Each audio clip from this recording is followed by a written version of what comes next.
সমসাময়িক নানা বিষয় নিয়ে সচিবালয়ে এই মুহূর্তে কথা বলছেন সড়ক পরিবহন ও সেতুমন্ত্রী ওবায়দুল কাদের। আমরা এখন সরাসরি সেখানে চলে যাচ্ছি। কাজে এ নিয়ে কোনো সংশয় সন্দেহে অবকাশ থাকার কারণ নেই।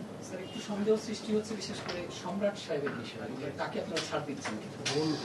কাউকে ছাড় দেব এমন কোনো কথা আমরা বলিনি।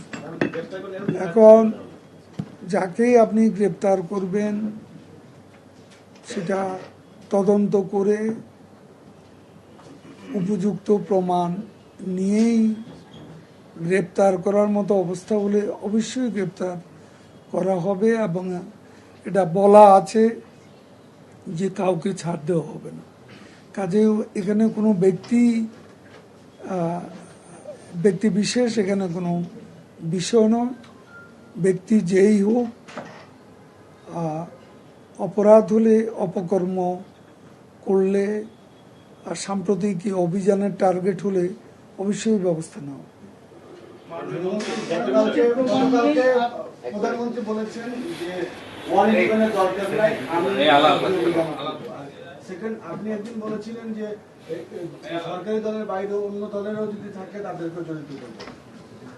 প্রথম যে জিকে শামীম এবং খালেদের সময়টা যেরকম একটা তোড়জোড় ছিল, পরবর্তীতে আমরা দেখছি কিছুটা স্লোতে হচ্ছে। আপনি একটু কাইন্ডলি বলবেন যে এই কতজনের বিরুদ্ধে এরকম অভিযান পরিচালনার আছে বা সেরকম কোনো তালিকা আছে কিনা?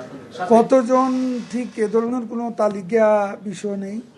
সারা বাংলাদেশেই এটা শুধু রাজধানী কেন্দ্রিক নয়, সুনামগঞ্জ থেকে সুন্দরবন, কুতুবদিয়া থেকে তেঁতুলিয়া, সারা বাংলাদেশেই যারা এ ধরনের অপরাধ করবে, অপকর্ম করবে, প্রত্যেকের বিরুদ্ধেই ব্যবস্থা নেওয়া হবে এবং অপরাধ অনুযায়ী যার যার বিরুদ্ধে ব্যবস্থা আইনের আওতায় নিয়ে আসা। এটা তো একটা অভিযান চলছে, প্রায় প্রতিদিনই কেউ না কেউ কিন্তু গ্রেপ্তার হচ্ছে, অনেকে নজরদারিতে আছে।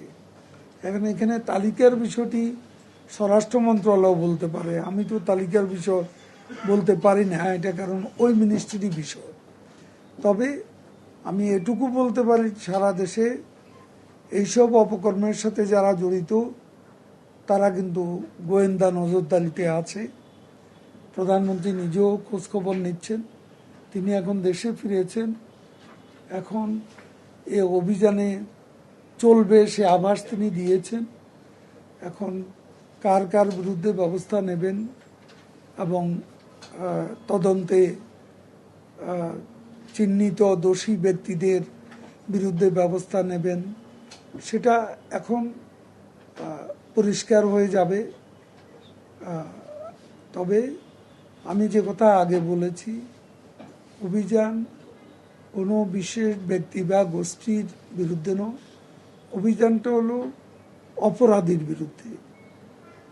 অপকর্ম, অপরাধ যারা করবে, দুর্নীতি করবে, যে ক্যাসিনো ব্যবসা করবে, মাদকের ব্যবসা করবে, টেন্ডারবাজি, চাঁদাবাজি করবে, এ ধরনের অপরাধীদের বিরুদ্ধে ব্যবস্থা নেওয়ার ব্যাপারে সরকার কোনো ব্যক্তি বিশেষকে বা গোষ্ঠী বিশেষকে ছাড় দেবে এমন কোনো বিষয় নয়।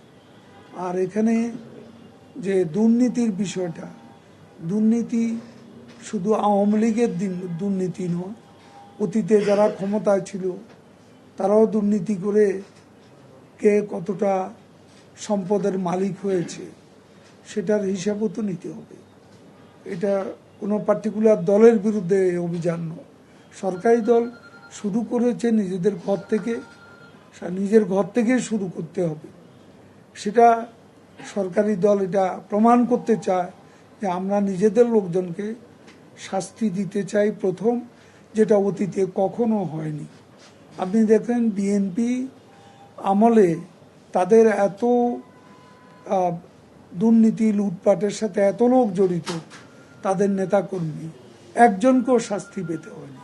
খুনের অপরাধ, মাদকের অপরাধ, দুর্নীতি, লুটপাটের অপরাধ, কোনো অপরাধের জন্য বিএনপি তাদের দলীয় নেতা কর্মীদেরকে কোনো প্রকার শাস্তি